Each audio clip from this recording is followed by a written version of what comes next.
dowlad goboleedka galmudug mudane axmed ducaale geele iyo dadka salaadiinta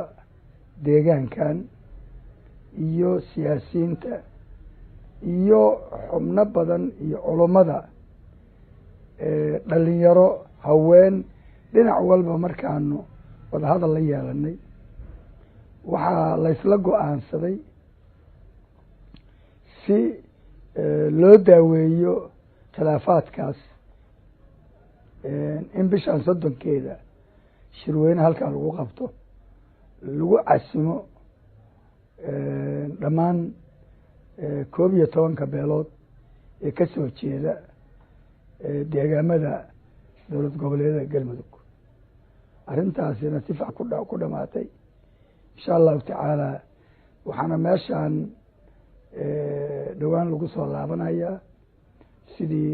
loo ambaqaadi lahaa hawshaas iyada qabanqaabadii shirarkaas ayaa la gelayaa haddii alla idmo muddo bil ka hor waxaad tagteen degmada dhuusamareeb oo xarun u ah dowlad goboleedka galmudug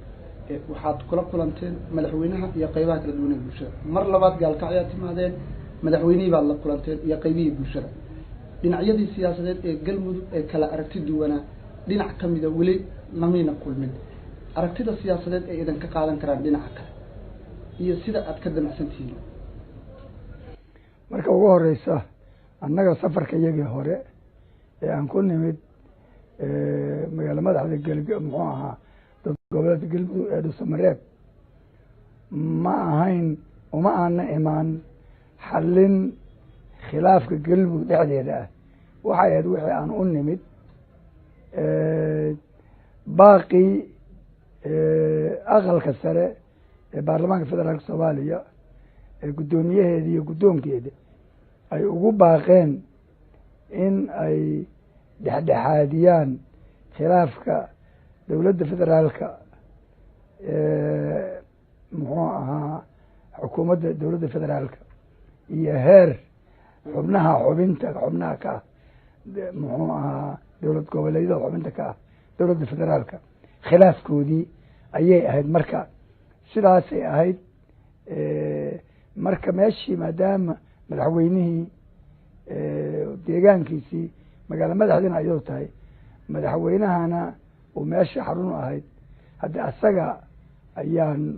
iyo madaxdii la joogtaan la kulanay ujeeddadii loo yimid oo ahayd muxuu yahay inaan u kuurgalno khilaafka ka dhexeeya iyo isaga afgaranwaaga dowladda dhexe iyo dowlad goboleedka ayadiina si fiican bay uga jawaabeen wixii aragtidoodii ahaa waa ka qaadnay intana loo soo idmana intaasay ahayd hadda waxaa jira dadaalo siyaasadeed oo aada hormuud u tihiin si xal waara looga gaari lahaa xiisada siyaasadeed ee galmudug ka dhex jirta iyo midda dowladda federaalka kala dhexeysa rajada aad ka qabtaan in labaduba ay guulaystaan xal waarana laga gaaro sanahay haddii ilaahay idmo marka hore wixii ilaahay idmaa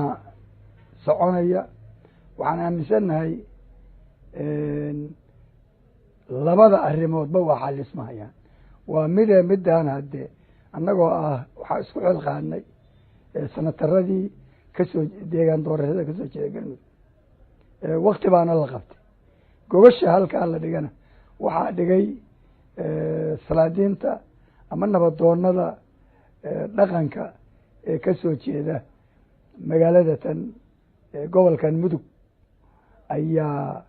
sameeyey casumaadaas ayagaa fargareeyey gobashiina dhigay dabcan waxaan anaguna kala shaqaynayna sidii qaybaha kala duwan dhammaan beelihii galmudug wada dhistay markii ugu horeysana samaystay dastuur ay ku midaysan yihiin inaan maaragtay ku casunno si meeshii turxaane ka jirto loo turxaan bixiyo iyadoo la wada jooga ugu dambeyntii madaxweyne ku-xigeenka galmudug iyo guddoomiyihii baarlamaanka cali gacal casir waxay ku sugan yihiin cadaadad qorshihiina ma ku jirtaa inaad la kulantaan si xal waara oo isu soo dhawaanshaha loo gaaro dhinacyadooda ay heshiiyaan waxaanu leeyahay waxaan meesha u nimidba waxaa kamid ahaa dee dabcan madaxweynaha halkaa waa ugu nimid dee madaxweynaha inaan kala tashano wadahadalka yagiina waan isku afgaranay waxayna ka dhashay isku shirweynaha galmudug halkan in lagu qabto ayay ahayd. waxaa anaga u nimid madaxweynaha iyo annaga iyo